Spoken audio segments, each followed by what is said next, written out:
Hello, everybody, and welcome to the first gathering in the fall 2023 season of the Popular Music Books in Process series, a joint project of the IASPM US, the Journal of Popular Music Studies, and the POP Conference. I'm Carl Wilson, one of the series organizers, along with Kimberly Mack, Francesca Royster, Gus Stadler, and please welcome our newest co-organizer, Antonia Randolph.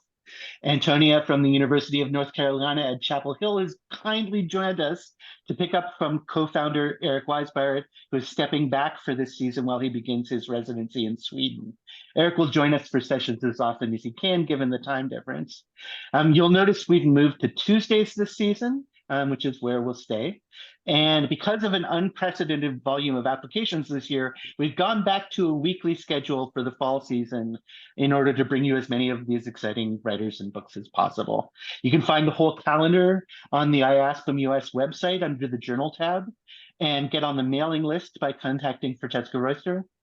You can also catch up on videos of all of our past sessions on Eric's YouTube channel. And this session will be there within a couple of days, so please pass the word along. Next week, September 19th, we'll have two writers about lost spaces for musical encounters, physical and virtual. Jesse Rifkin on This Must Be the Place, Music, Community, and Vanished Spaces in New York City, and Michael Tedder with Top 8, How MySpace Changed Music. But this week, we are beyond pleased to launch this new season with Sara Marcus and her acclaimed book, Political Disappointment, A Cultural History from Reconstruction to the AIDS Crisis, which came out in the spring from Belknap Press, a division of Harvard University Press. This book is a little bit of a sidestep for our series as it's not immediately music specific, but most of you will know that Sara has a long record as part of the music writing world, and music and culture, as you'll hear today, are a big part of the book. And this afternoon, Sara is joined in conversation by Sonnet Retman. I'll just give you a quick overview of their biographies. Sara Marcus is assistant professor of English at the University of Notre Dame, where she is affiliated with the Gender Studies program and the Initiative on Race and Resilience. In 2010, of course, she published the punk feminist history, Girls to the Front, The True Story of the Riot Grrrl Revolution. Her writing has also appeared in a wide range of both academic and general interest publications, and she's an associate editor of the Journal of Popular Music Studies. Sonnet Retman is Associate Professor of American Ethnic Studies at the University of Washington. She is the author of 2011's Real Folks, Race and Genre in the Great Depression, and her work on race, gender, genre, and performance has appeared in journals such as American Quarterly, PMLA, American Literature, African American Review, and Women in Performance. Sonnet is a collaborator with the Women Who Rock Research and Digital Archive Project, and she's currently working on a book about Black popular music, recording technology, migration, and modernity in the early 20th century. So, as always, during the conversation, please post your questions as you think of them in the chat sidebar, and in the last part of the session, Gus Stadler will use them to call on you to unmute and ask them during the Q&A. And of course, we also encourage you to use the chat for comments and conversation. And that's enough of me. Sara and Sonnet, over to you. Sara, do you want me to say a little something about your book and then you want to read for us? That sounds like a fine plan. Okay, great. So this is a brilliant book. It's gorgeously written. I'd love to just have a whole conversation about craft, and maybe we'll touch on that.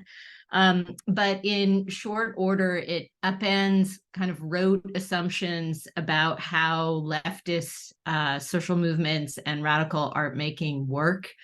It offers us perhaps counterintuitive ways of thinking about political loss and collective unfulfillment as a driver of politics. It makes a powerful case for listening to moments of disappointment and disagreement as the foundation for new solidarities and coalitions. So we're going to have a conversation that covers sort of the argument and the historical span, but also the method and the training that go into this beautiful work. So Sara, you want to take it away with a reading? Sure. First, I just want to really thank the Popular Music Books and Process series for having me, for having us. And I've really loved the series while it's been happening, and it's a real thrill to be part of it. And also thank you so much to Sonnet for agreeing to interlocute with me today. So as Sonnet said, oh, and also of course, thank you to everybody who's on this Zoom call, zooming in. It's fun to see some familiar names, and I'm really looking forward to the discussion at the end. I'll try not to go on too terribly long, so that we have lots of time for discussion at the end. I'm going to read a little bit from the very first page and a half-ish of the book, and then I'm going to read a bit from the first chapter, just to give you a sense of how sound and the political ideas are working together in the book. As Carl pointed out, it's not purely a book about music, but there's music and sound in every chapter. It's really a book about how, at root, it's really a book about how interchanges between and crossovers between writing and sound, largely through the figure of transcription, end up being really important practices for preserving and working through political disappointment and making possible a sort of long historical understanding of how political disappointment has worked in American political life since the aftermath of Reconstruction. So here's from the introduction, which is titled "Loss and American Culture." At key moments in history, profound transformation seems close enough to touch. The foundations of the present order are crumbling, the ruling figures totter and sway. The structures and conditions of suffering, capitalism, patriarchy, white supremacy, are finally on the defensive. And in these moments, it's possible to believe that a better collective life may at last be within reach. This book is not about those moments. It is instead about what comes next. Windows of possibility have a habit of closing without delivering on utopian promises. Yet people often persist in their desires for a different political life, a better world, even after the time for possibly attaining those objects has passed. For how long, it is difficult to say for certain, but it has passed for now. Such desires do not survive unchanged, though. Shifting conditions reshape them, reorient them, and alter their temporalities and moods. Desire lives on as disappointment. Let's begin then with a conception of political disappointment as untimely desire, a longing for fundamental change that outlasts a historical moment when it might have been fulfilled. To keep longing for a lost future is evidence of survival. The loss may have undone a dream of a more just and peaceful existence, but the dreamer nonetheless goes on existing and aspiring.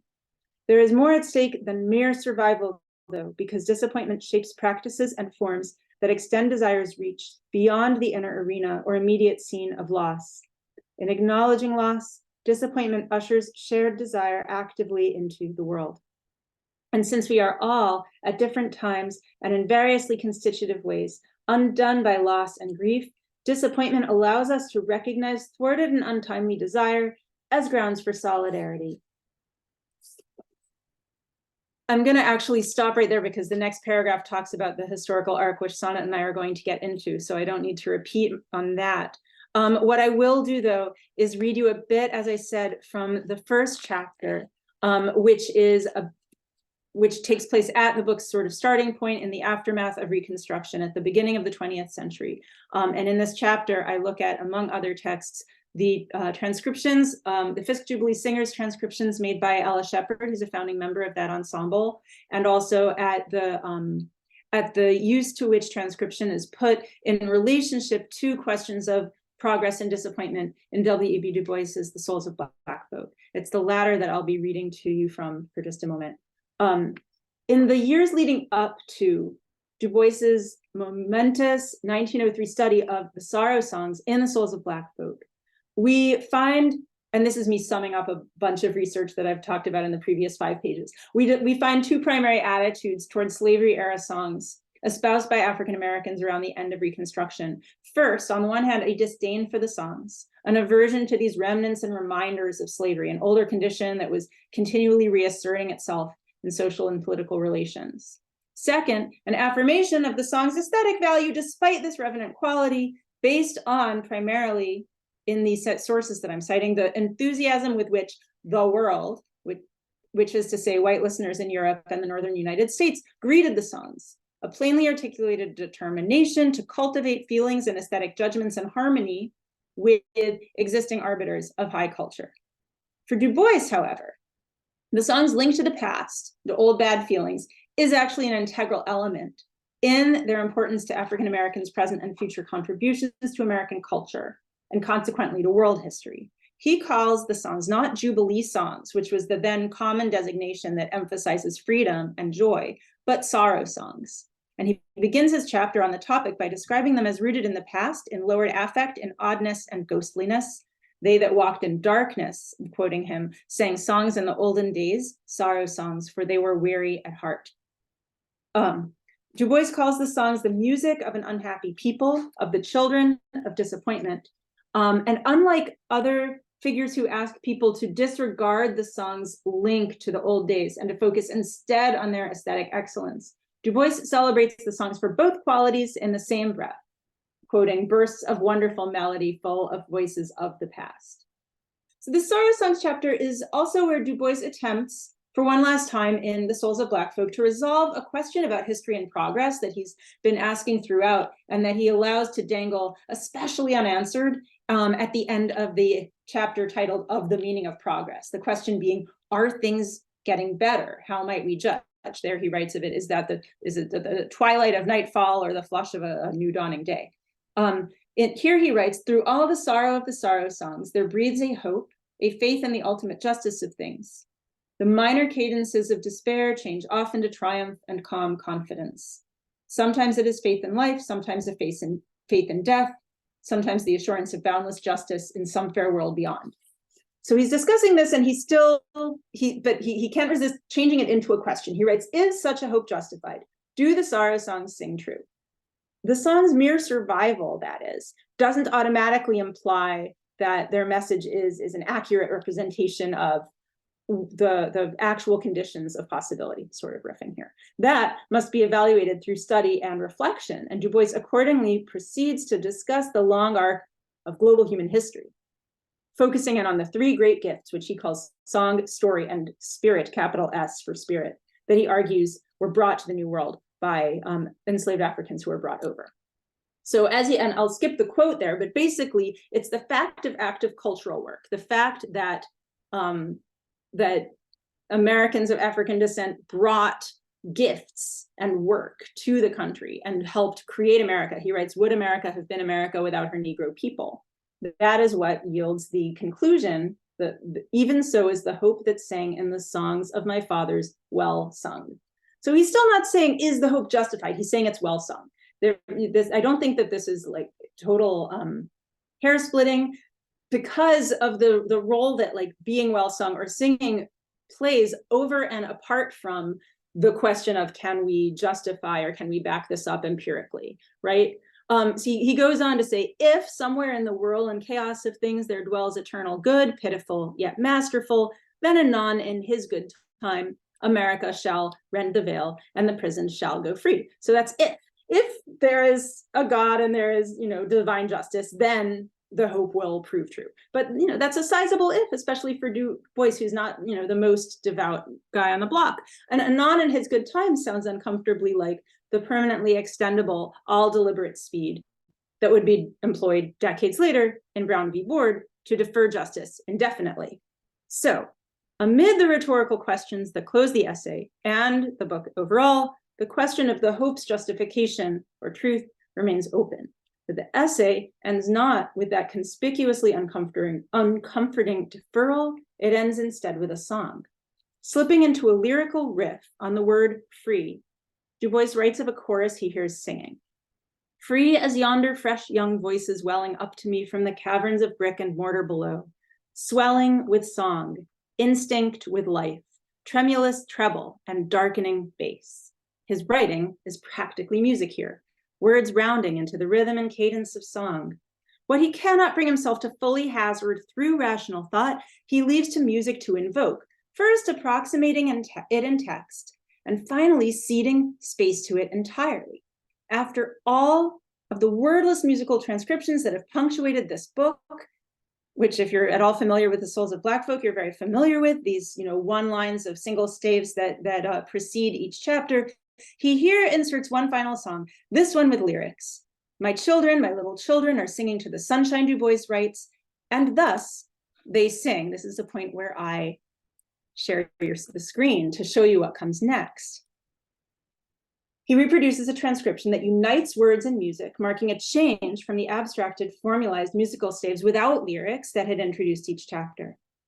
In Of the Sara Songs, as nowhere else in Souls, he offers a full song as lyrical content combined with harmonic form, providing a score that his readers, at least those familiar with Western musical notation, might be able to sing for themselves without referencing any other resource. Let Us Cheer the Weary Traveler is more complete than Souls' other transcriptions in several additional ways. It renders a full stanza rather than a phrase or fragment of a phrase, as the epigraphs do. It occupies two staves bracketed together rather than a single treble staff. And it features 4 vocal parts, soprano, alto, tenor, and bass, instead of just 1 or 2, as in the epigraphs. Du Bois's argument from the earlier essay in Souls of our spiritual strivings that historical advance requires a multitude of ideals, quote, not singly but together, not successively but together, each growing and aiding each, is embodied in this harmonically multi-voiced transcription. The transcription echoes Du Bois's discussion of African-American history in other ways as well. His account of the years leading up to and following the Civil War highlights a transition from a singular desire for freedom, he writes, in song and exhortation swelled one refrain, liberty, that's pre-emancipation, to a splintering of that object post-emancipation into multiple partial ideals, whose historical variability calls the truth of the entire endeavor into question.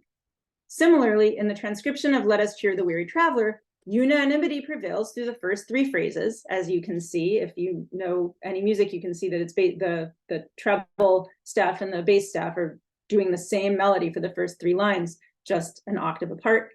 With the double-stemmed notes emphasizing still further the condition of many voices singing in functional harmony. But this monophony gives way in the final phrase to stately 4-part harmony. And in the next paragraph, I nerd out about the chord progression and the cadence and the parallel sixths and the pedal point. I think I'll skip that, but we can talk about it in the Q&A, or even sooner if Sonnet brings it up. Anyway, one brief line of text follows this transcription, and the traveler girds himself and sets his face toward the morning and goes his way, and the essay is complete. Du Bois here himself is the weary traveler here, and he hears choral song as uniquely capable of cheering him when history and criticism and sociology come up short. But even then, he does not go along the heavenly way as the song invites.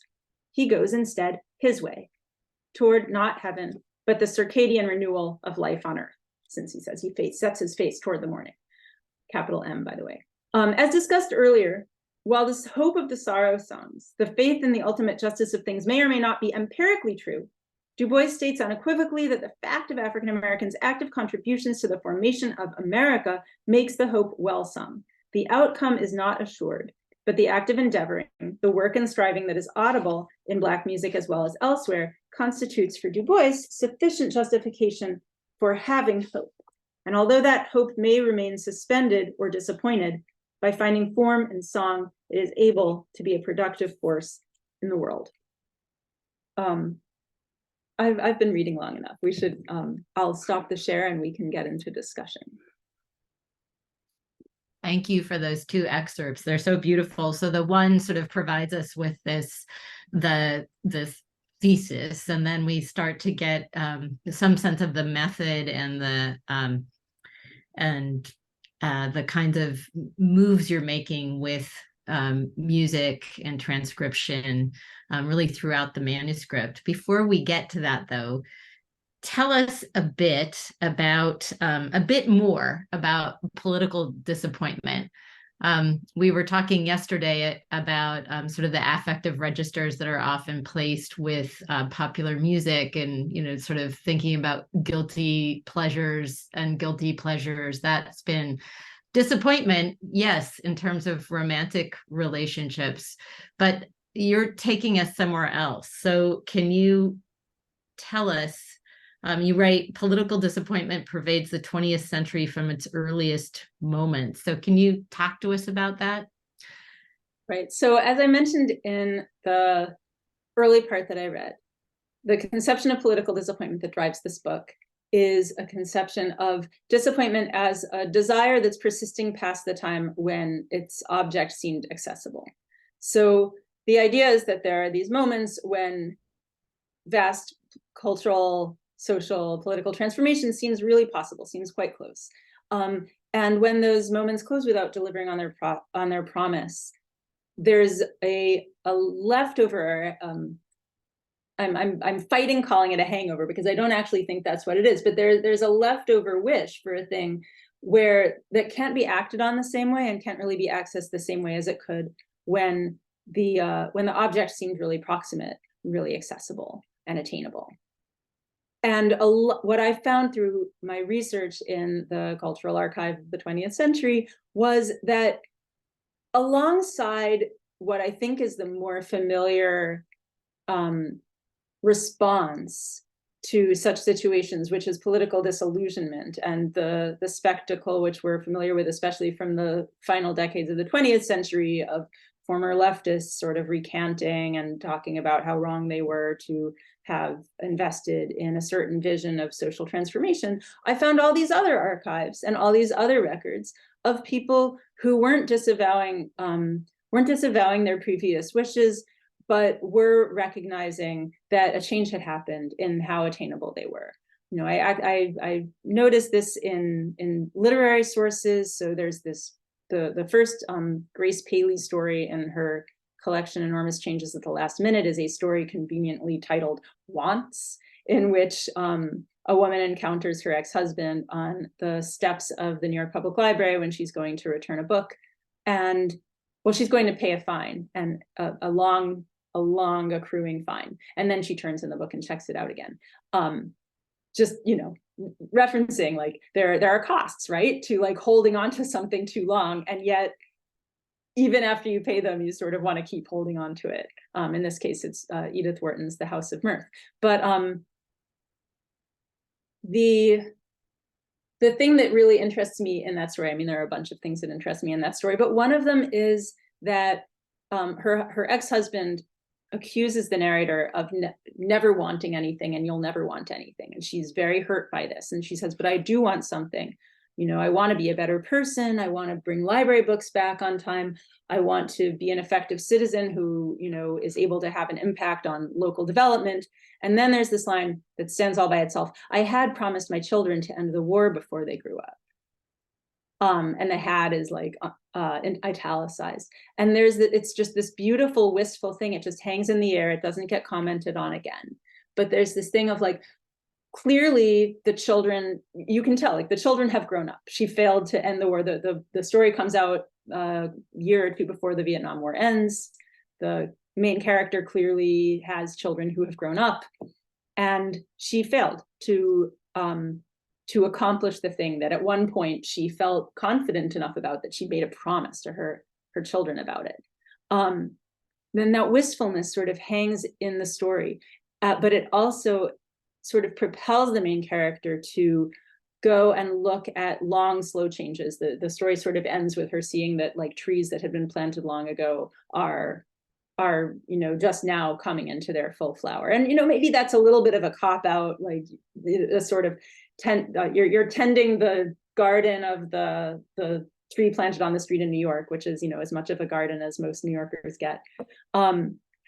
But I don't think it's just a cop-out, because I think that it's claiming a sort of like value and also opportunity for connection that comes from like recognizing and sitting with what it feels like to have wanted this thing that's no longer accessible.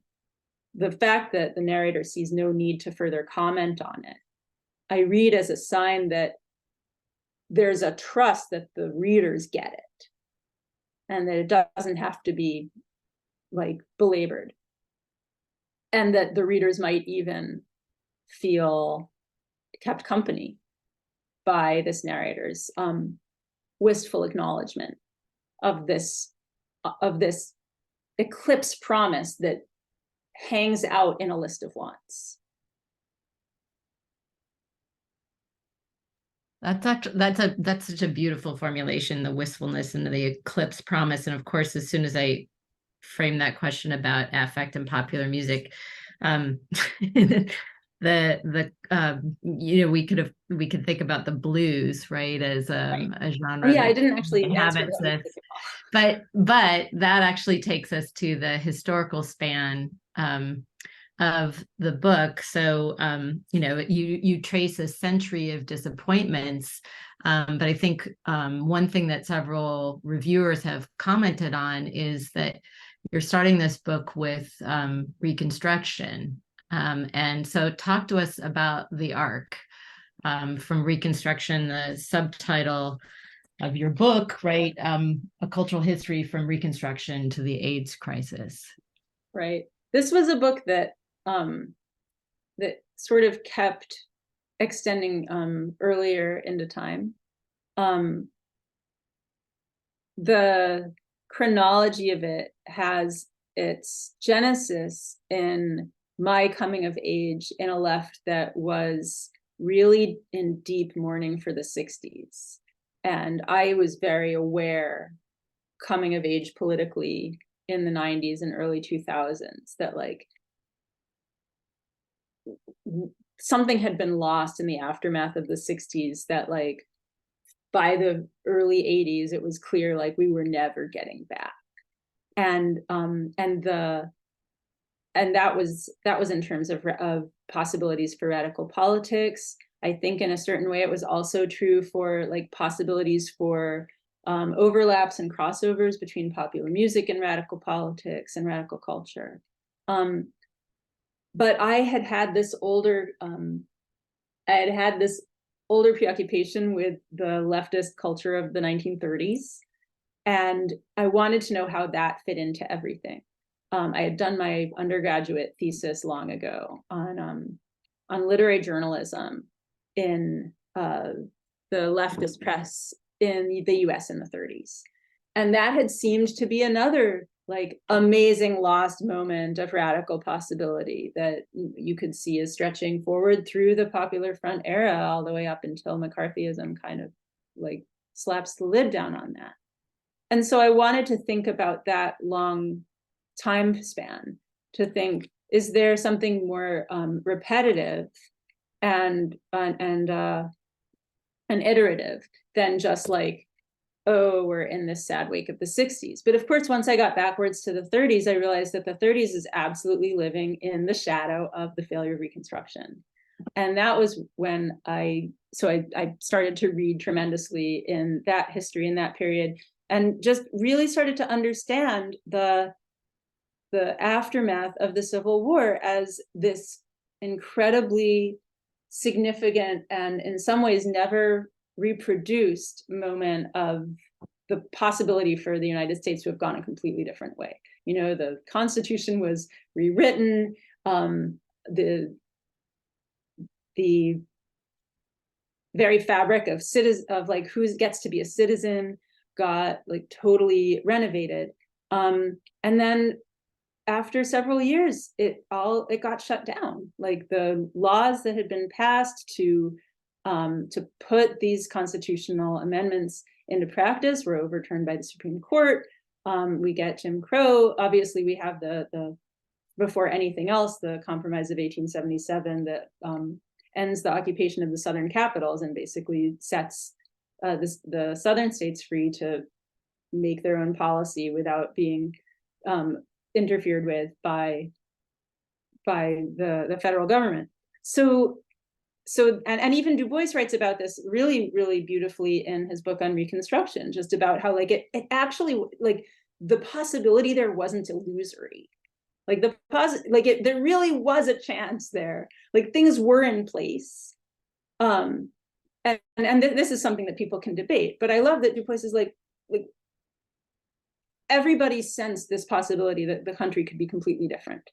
And then it got shut down and went back in many ways to how it had been before. So that was how that timeline started. And it went up through the AIDS crisis because well, the book was long enough. I mean, there could have been I could have said, okay, well, this is long 20th century and I'm going to end it with 9/11. But I felt like there was a really clear connection between the histories of the left that sort of spiraled from the aftermath of Reconstruction up through the AIDS crisis. And that all felt so of a piece to me that was where I ended it. I'm looking at our time and I want to make sure to at least get 2 more questions in. And this really takes us to the heart of the matter, I think, for those of us on this in this meeting. But you talk a lot about an acoustic archive, right? That you assemble across these periods of recursive political disappointment. You talk about an archive of sound. Why does sound and music, and especially the transcription, why does it occupy such a central place in your study of political disappointment? There are so many different answers I could give to that, but the one I want to talk about is just how the constant sort of like yearning and uncompletable move of trying to get sound into writing, or how to have writing that approximates sound, whether through transcription or through a literary description of sound, and also the workings of sound in relation to possible transcription, whether that is these untranscribable work sounds that Lead Belly puts into his renditions of some work songs, or the contestations during the march against fear in Mississippi in 1966, the civil rights march across the state of Mississippi, where people had arguments about whether to sing certain verses of songs, and also disagreed about what to chant in answer to the question, what do you want? And so there were points on the march where somebody would yell, what do you want? And half of the crowd would yell freedom, and half of the crowd would yell Black power. So that the whole, which was like difficult to write out, right? You're making a sound that resists being set down clearly in written language. And so I found all of these moments of sound that's sort of like straining against transcription, or transcription that's straining to encompass sound, and always with some degree of success, some degree of failure, seemed to me a really interesting and important analog for disappointment, which, as I'm thinking of it, like disappointment also is when a political desire hits up with disappointment, there's a transcription of the desire. That's too abstract, but it changes forms and it changes locations, right? Like a political desire that isn't disappointed yet is motivating action in the streets, or on a committee, or on an organizing campaign. An example that I give that is no good for college students anymore, but will probably be fine for this crowd, is like when there's an Occupy Wall Street occupation in your town, your desire to destroy capitalism can carry you down to the occupation. You can then participate in the People's Mic and camp out, or hand out poetry books or whatever. But once that's been evicted, that your wish to destroy capitalism or whatever has to find a new place to hang out. It has to find a new set of practices to animate. And so that changing of venue, that changing of practice, seemed to me a really clear analog to what it's like to try and transcribe sound, where it goes somewhere else and you lose something and you gain something, and something gets changed. So the transcribed sound, the transcription both is and is not the sound that it's trying to transcribe, just as the desire post-disappointment, like, both is and is not a continuation of what you had before. Yeah, it's so I find this so interesting. So the inevitability of loss within transcription, then there's something very generative about that, and it becomes something new in and of itself. if you have the chance to read the book, which I hope you all will, but you could hear even in the second excerpt that Sara read for us, the first reading, I was just blown away, and second and third readings, but the skill with which you are interpreting the practice of musical transcription, the ways that your methods and interpretive range in how you engage the sonic objects in your study. So can you talk about training? And obviously this is, you've written about music elsewhere in your first book, but talk to us about the training that you're drawing on to do this kind of work. It's funny. I love talking about this in part because this is training that I thought had no bear. Like years after putting out Girls to the Front, I was like, no, I'm going to go get a PhD in English. I'm like, I'm going to, go legit and get myself institutionalized and like have a stable life as a scholar, perhaps, or at least a stable life as a PhD student for 5 years, which was how I was thinking of it. I didn't think that my musical training was going to have any bearing on it. I thought I was just going to go and like work on the literature side. And I don't think she's on this call, but like taking a class with and then being advised by Daphne Brooks like had such an enormous impact on on my understanding of what could go into a work that sort of passed under the banner of like literary study. She taught this absolutely unbelievable, legendary graduate seminar where like every week we had to listen to like 5 albums and read 2 books and 8 secondary sources about the books. And oh, she is here, says Carl. Oh, now I'm embarrassed. But but it had a huge effect on how capacious I felt allowed to get with this work. So that's part one. Part two is that I also had I got this like extra year fellowship in graduate school through a thing called the Interdisciplinary Program in the Humanities, where again we were just encouraged and invited to bring in whatever methodology we had or were interested in that didn't really fit with our primary discipline. And so I did a transcription workshop through that program.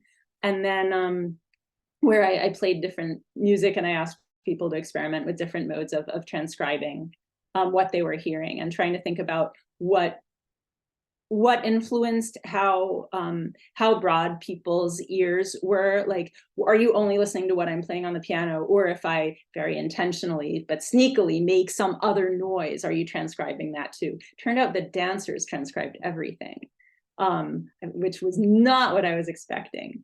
The third thing was just I gave a mock job talk from my Lead Belly material several years ago, obviously before I had even finished my degree.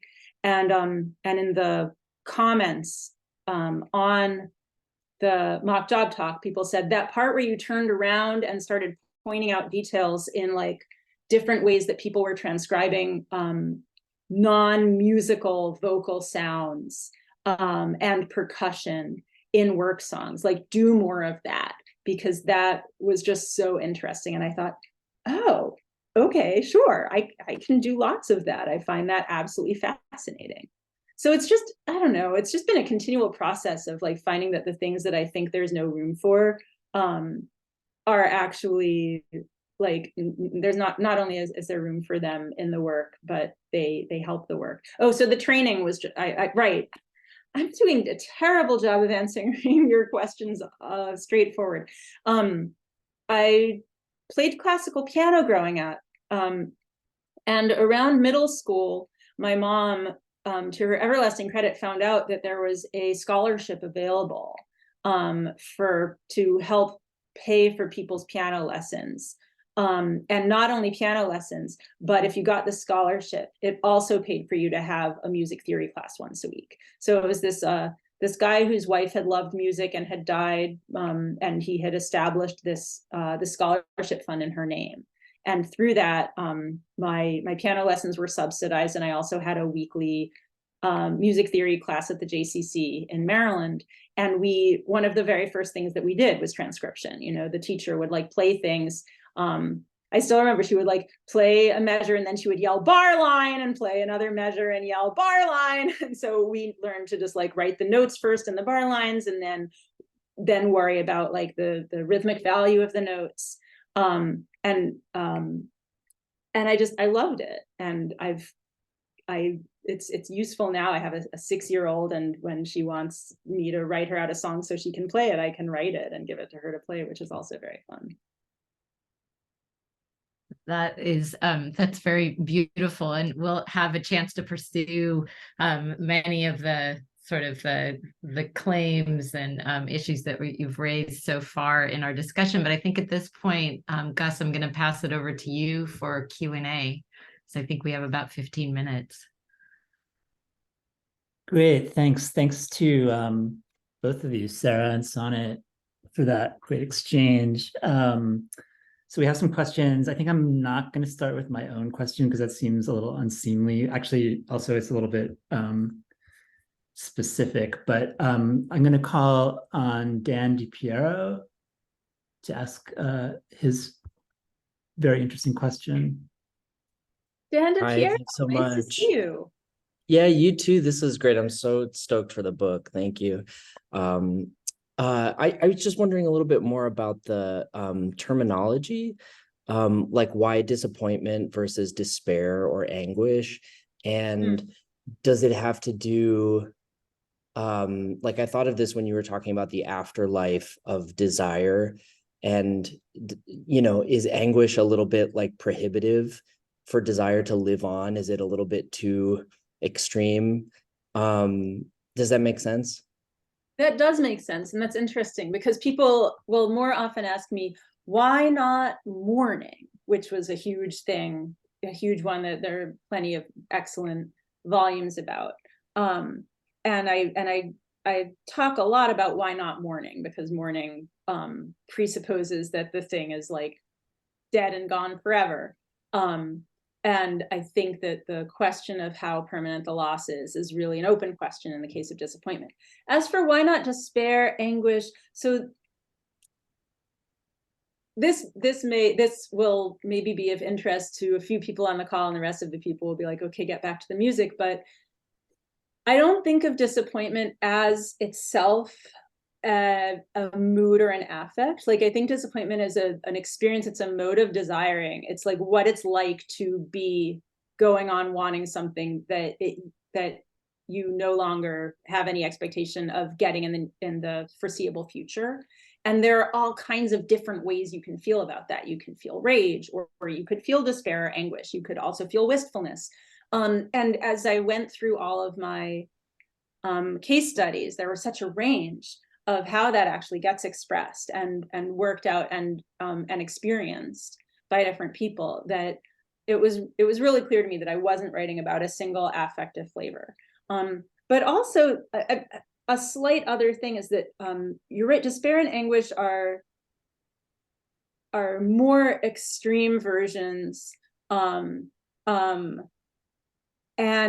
this book got its start when I was trying to think of the milder ways that people deal that aren't so like clothes rending or like throwing yourself on the ground. Like what is it like to exist in the aftermath of possibility and to keep going in some way? So that's where disappointment itself like came to be the operative principle for me. Cool. Thank you. All right, thanks. Gail Wald. Hey, Sara. Congrats on the book. It's really nice to see a lot of people in this call. Oh, there's my dog on cue. So my question is, can you talk about the relationship between this book and Girls to the Front, what the trajectory is for you, and excuse me, and I can't even hear it, honestly. and is the legacy of, I was wondering as you were talking, is the legacy of Riot Grrrl a legacy of disappointment? But I don't know if you were, if you can kind of connect the dots between the two, how you see them connected. Riot Girl is actually a response to a political disappointment. Like the biggest political disappointment, political disappointments kind of bookend Girls to the Front. The end of it, of course, is the disappointment where the people who sort of stayed involved and didn't cycle out naturally found the thing kind of crumbling around them in more or less dramatic and disappointing ways.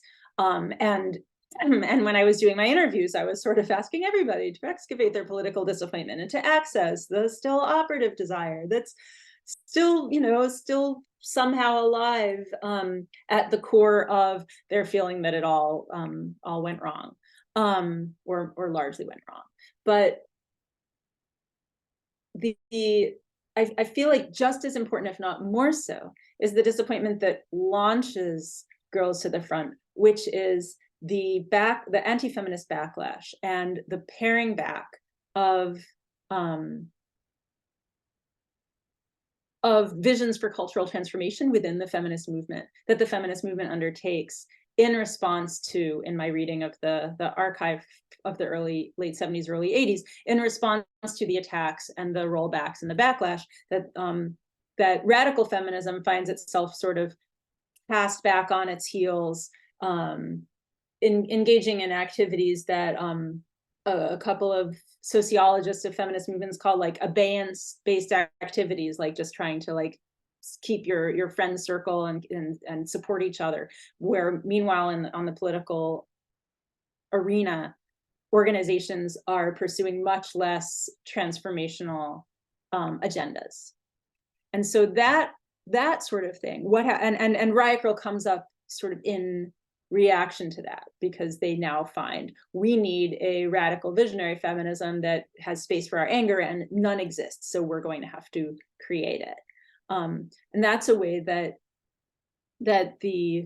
reactions to disappointment in one level can spur other generative processes. But I think it's also it's meaningful that Riot Girl that comes up is so tied to music. Like it's so much a cultural movement. There's obviously like political parts of it, and people are having meetings and people are having conventions. And, I was always very careful in Girls to the Front to like give that a pride of place.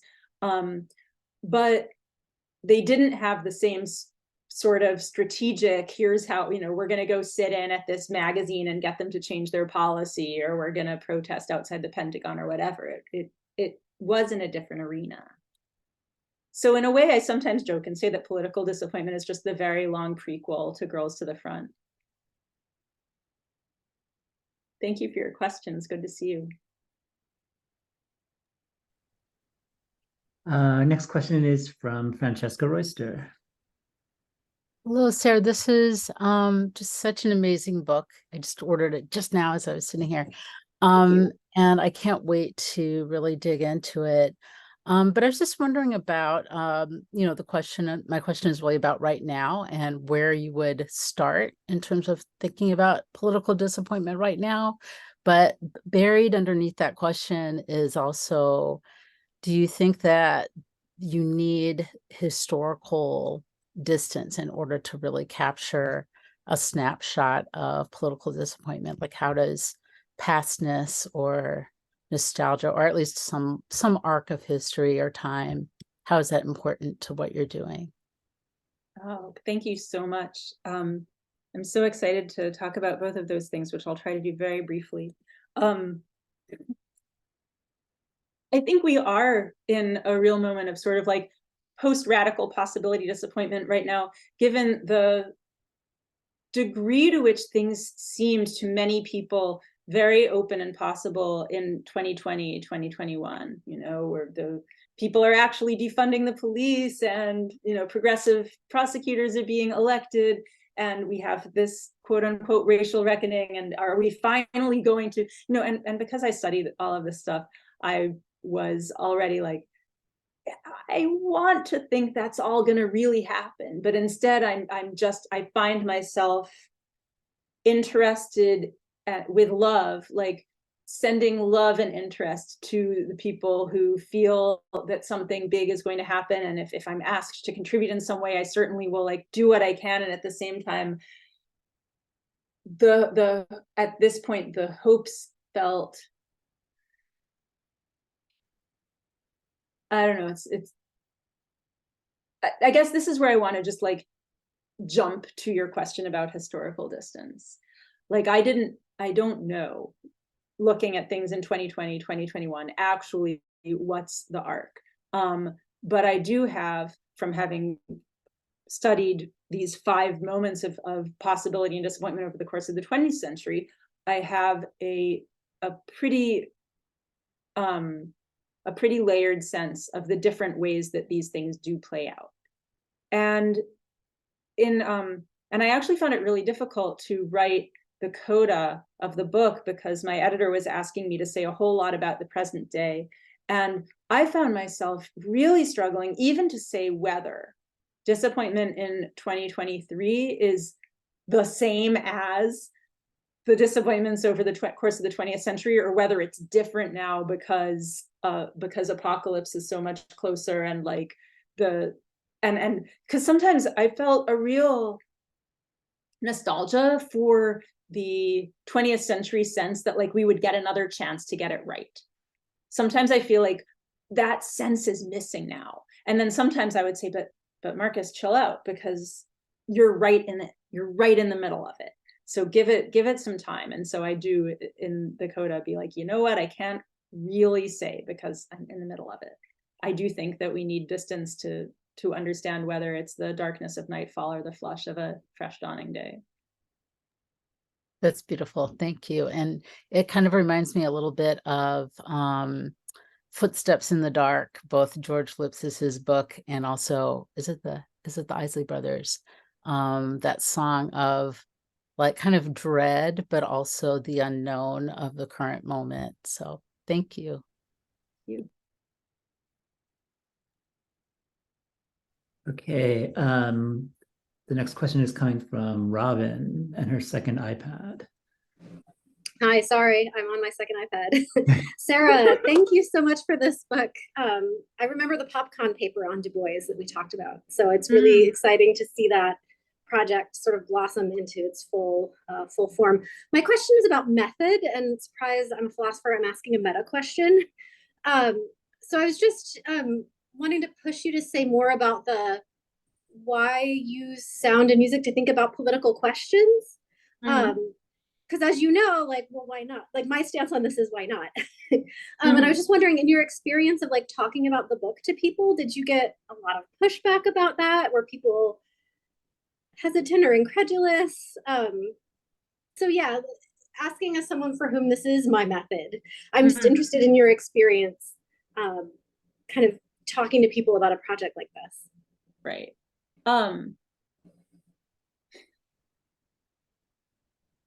All forms of culture and art are ways that people try and think through the contours of their political moment and the political possibilities in attending to wherever they are.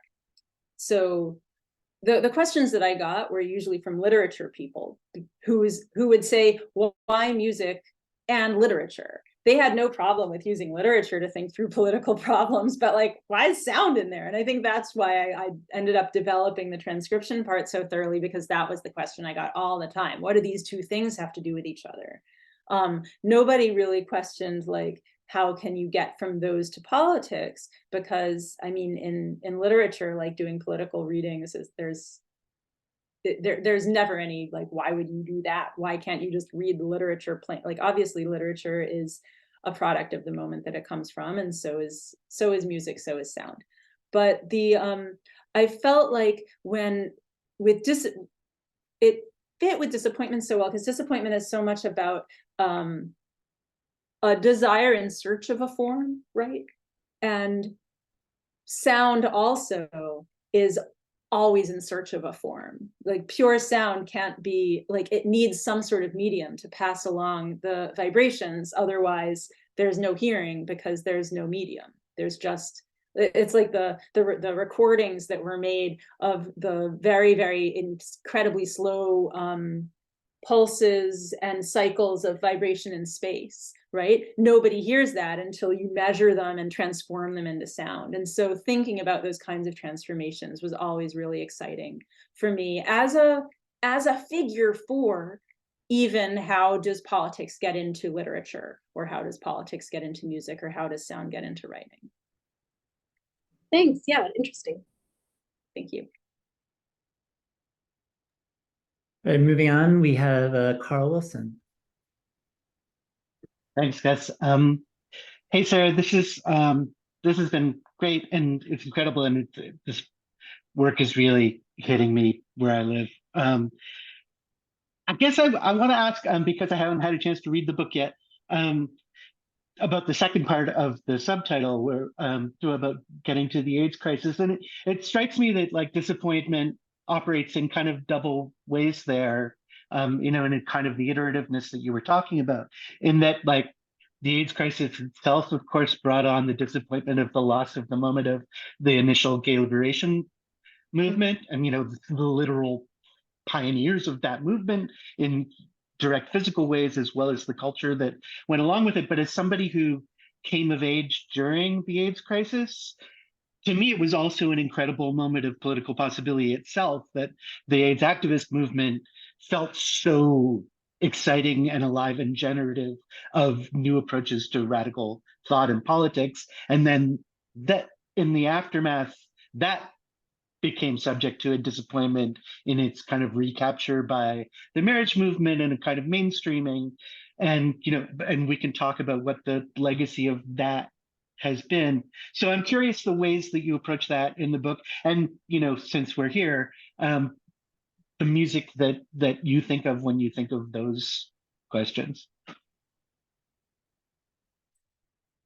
That intermingling of disappointment and generative possibility excitement is something I love so much about the way that the part about the AIDS activist movement operates in the book, because it's true that, as you say, the AIDS activist movement it's number one, it's born out of the disappointment, the realization, and when you read sources of people talking about the formation of ACT UP, ACT UP forms like right after Bowers v. Hardwick is the decision, saying, oh yeah, no, outlawing same-sex sodomy is fine, because everybody who's any reasonable person thinks that like gay sex is gross.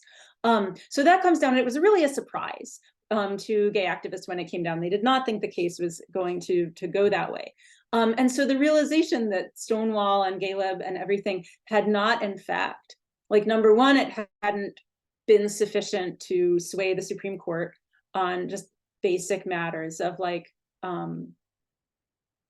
just right to erotic satisfaction. Number two, it hadn't been enough to render the deaths of gay people from this no longer mysterious virus at all like grievable or worthy of like concern. And so disappointment spurred the formation of ACT UP, and the question of like, what do you do with that disappointment was really a central point of how people talked about, like, is it going to be mourning or is it going to be anger? Is it going, mourning or militancy, in the words of the Douglas Crimp article? And like, is the AIDS quilt like a terrible quietist thing that just like has everybody sitting and crying and memorializing people? And should we instead be having die-ins? Like, what's the way to bring death into the public sphere here? And there was disappointment in the middle of it. So again, Douglas Crimp writes in a slightly later essay called Right On Girlfriend about how yes, the beginning of ACT UP was super exciting, and there were all these inroads, you got all this press, you building all these relationships with stakeholders and people in power. And then a few years go by and there's still no cure and people are dying. And it's like right at the point where you thought that like it should have been working, and it's not working. And he writes it of like a new level of disappointment setting in right at this point, which is like 1989. And that's the period at which I then sort of zero in on the work of David Wojnarowicz. And as far as the sound, so the second part of your question was, what's the sound in this chapter? And one of the things I listened to in this chapter is the sound design of Marlon Riggs's documentaries and what he does with sonic layering and superimposition. And the other thing that I listened to is the tape journals of David Wojnarowicz. Listening to them alongside the transcriptions of them that were published conveniently for me just shortly before I was working on this chapter. And this particular tape journal that Wojnarowicz makes driving through the desert in New Mexico in 1989, where the song Fast Car by Tracy Chapman comes on the radio, and he presses record and starts talking over and around and between the words of it. And it's just absolutely beautiful because he's talking about listening to the song on behalf of his friends who have died. And he's talking about how driving and listening to the song, he's thinking about how like he'll probably be dead soon too. And he is a few years later. But that in this moment, feeling his place between the, what he calls in the tape, he says, the long, long road in front of me and the long, long road in the rearview mirror, like thinking about himself in relationship to his friends who have died and who he's listening on behalf of. And also listening to the sense of possibility that's at once like shimmering and still alive, but also already disappointed in the song, in the lyrics of Fast Car, you know, bring Francesca back to discuss that. But that's the sound in that chapter that that resounds for me the most intensely, and that I link it to actually to the Sweet Honey and the Rock song Breaths, which I'm not going to play because of copyright stuff, but it's a staple of a cappella college singing groups nationwide. And the words are listen more closely to things than to beings. It's the ancestor's breath when the fire's voice is heard. 'Tis the ancestor's voice in the sound of the waters. Oh, ah, whoosh, ah, whoosh. And the song ends with the different people going whoosh, whoosh, whoosh. So thinking about what Wojnarowicz is doing as a sort of listening to and for the ancestors as well, and which really gets the idea of like sound as yearning for form and exceeding form to the like the most far out place of like sound as something that could cross as potentially crossing the border between life and death, which also brings us, of course, back to the beginning of recorded music and the dream of it doing just that.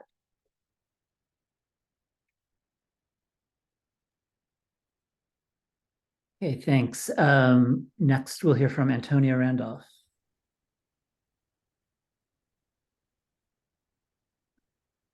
Now you can hear me because I was on mute. I was thinking about I haven't read the book, and so when I was thinking about what the book was about, I thought surely you're going to talk about music that's sad. But as you've been talking about the project, you're talking about disappointment can take many different forms. So you seem to suggest that music doesn't have a particular sound for it to convey disappointment, which made me think of, so is the sound disappointment context specific? Would an outsider know that the sound had to do with disappointment if the person feeling disappointment didn't say that it had to do with disappointment? As you talk, I realize you're talking about sound, not necessarily song, but I think it's still the same kind of question about who imbues the thing with disappointment. Is it you as the author talking about the text that you're reading and saying that's an example of disappointment, or, you know, how do we know that disappointment is a thing that's active? Yeah. Oh, that's great. Thank you. You know, in the Du Bois stuff that I was reading, he calls the sorrow songs like the music of an unhappy people, of the children of disappointment. And to him, like disappointment and hope, like really do inhere in the songs themselves. In the other examples in the book, the disappointment doesn't, I'm trying to think like through the whole book, but I actually think that I don't have other musical examples where the song itself conveys disappointment, but it's more like the song might convey a certain hope or a certain belief or expectancy, and it's the ways that the song gets deployed and mangled and contested that expresses the disappointment. So one example is in this Tilly Olsen novella, Tell Me a Riddle. It's about a woman who's dying at home, and as she's dying, we come to understand that she had some sort of like life as a, if not an activist, at least as like a traveler on the left. And she, as she's dying, she starts to sing a song about that expresses hope for a utopian future. These things shall be a better race than e'er the world has known shall rise. And it's just a song about how war will end and so forth. And she's singing it as she's dying, and she's sort of like, the lines are getting mangled, and she's coughing, and she's having there's like, the songs sort of like peter out on a whimper or a cry, and her husband, who's kind of been a bit of a jerk throughout the novella, hears this happening, and it's that point when he hears the combo of the songs and her and the sounds of her failing body, and comes to realize that for all of the frailty and for all of the decline, there's some kernel of belief that's still active in her. This has this enormous effect on her, and he starts to cry, and like his jerk persona kind of crumbles, and he gets in touch with his own, he cries, lost, how much I lost, ah children, how we loved, how we believed, right? So something about continuing to voice a thing, or in the case of the march in 1966, the feeling of like, you know what, we're not going to sing We Shall Overcome anymore, because that affect doesn't even fit where we're at right now. Like singing doesn't even make sense anymore. And it's those operations that bring the disappointment live. I can't think of any other objects, sonic objects in the book that like themselves hold the disappointment. It's more about how they get deployed and worked with and against. Sara, the lead belly, the breath work, right? Yeah. Right. Yeah. Right. Thank you for that.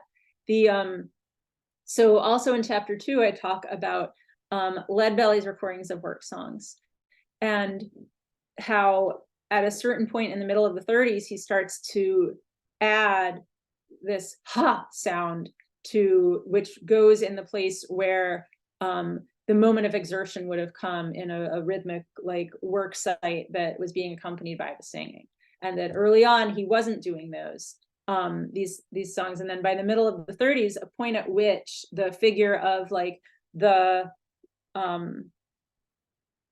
worker ceases to be the worker, and especially also like the radical Black worker ceases to be an important figure in like communist iconography. Like this figure stops being the one we're doing it all for, and the one who should be at the head of the march and everything else. With the move to Popular Front, that focus gets not just diluted, but just completely erased. So Leadbelly's sort of re-inputting that banished figure back into the song, I argue in that chapter, through these renditions of work songs that assertively and untranscribably reassert the presence of labor and the embodied labor into the song. So that is a kind of, it's a rendering of a disappointment. I don't know if I would say the song itself is disappointed, but it certainly becomes a vehicle for like the reassertion of something whose fate has proved disappointing can take place. Thank you for bringing that up, Sonnet. Yeah, and I also just want to flag Antonia's mention of Sean Crawley's piece in the Monument Lab installation on the mall currently, which I think is a really striking piece in this regard, as she says here. And I would eventually love to hear a conversation between the two of you about that. I would love to have that conversation. Yeah.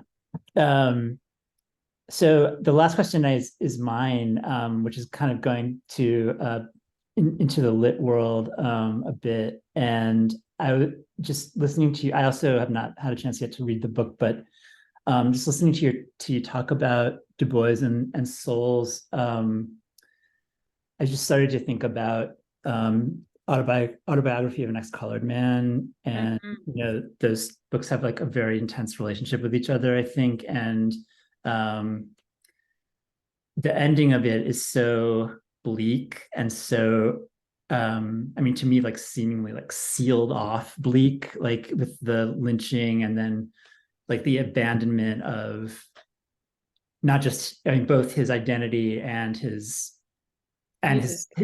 work in Black music.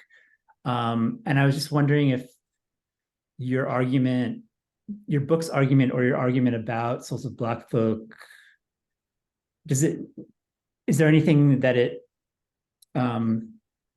do you feel like it shines any kind of different light on? I mean, maybe you have a different reading of that book, but did Oh no, the ending is hell impact your reading of that text at all?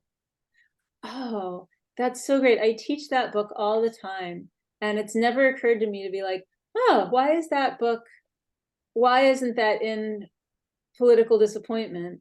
Other than that, like, historically, it's such a funny object because there's the moment in which it's composed and published, and then there's the later moment in which people are finally ready to like read it and recognize how brilliant it is. Oh man. So how would the reading of souls, how would my reading of souls sort of change our conception of James Weldon Johnson's work in the autobiography? I mean, the motivations that the narrator there is espousing, and I'm sorry for anybody on this call who isn't like deep in that book. Let me try and like give a tiny bit of something for it for people who aren't like teaching it every year like us. So we have this character who finds out in sort of mid-elementary school that he's Black. He hadn't known that. His father is a white guy, his mother is light-skinned. He never really thought about it. He has this traumatic moment of exposure in the classroom where he's sort of told before the entire classroom that he's not white. And he embarks on a set of like journeys that lead him in, so he's a really great pianist, and then he discovers ragtime, and he decides that he's going to sort of play ragtime and classical music together, and he gets a great deal of acclaim for doing so. And then at this key moment, he's like, you know what, he's traveling in Europe and just like playing at rich people parties, and then he's like, you know, I'm going to go back to the South, and I'm going to make like, I'm going to use the folk material of Black Southerners to make a name for myself as a classical composer, sort of doing what Dvorak had like said you should do, that like at the point when James Weldon Johnson's writing like has not super been taken up. And but the narrator is doing this out of like the moment at which he says he's going to do it, he comes off as like this very like self-promotory, like there's the motivations seem like he's like, this is gonna make my name, this is gonna like, I'll finally get to achieve the dream that I had my whole life of like being a great musician, having people pay attention to me. And my students are always like, yeah, I don't know about that. He does it, he's not doing it for the right reasons. Which I think is, I always want to like stage that question, like, well, you know, why can't he just like have this great artistic ambition and carry it out? It's a great idea, it would have been great. And then of course he abandons it, which is like tragic, but he regrets it for the rest of his life.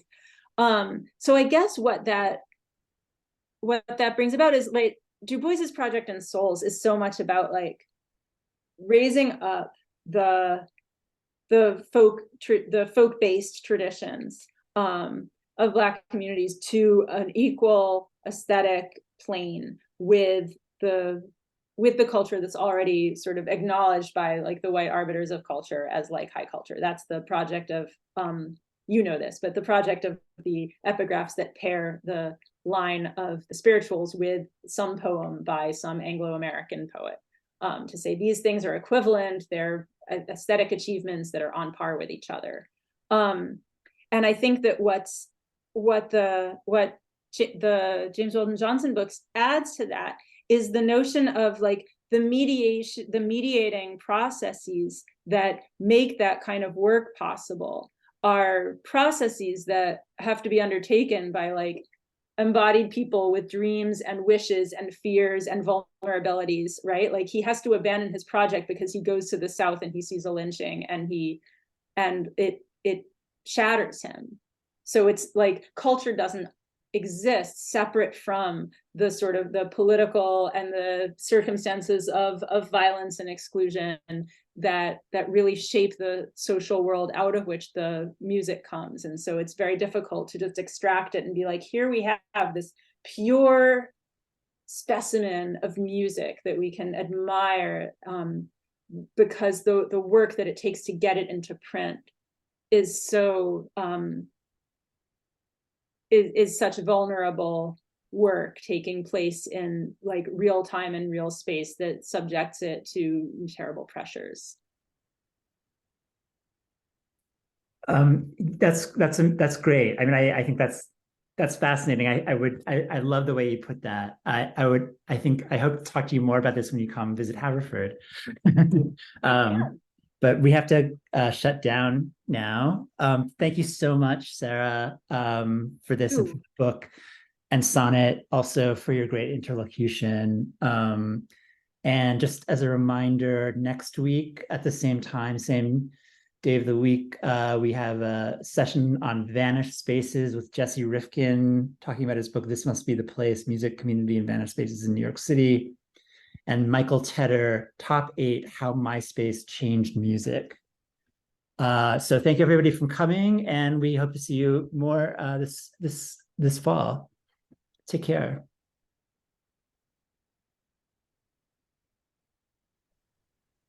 All right, I'm shutting down the recording.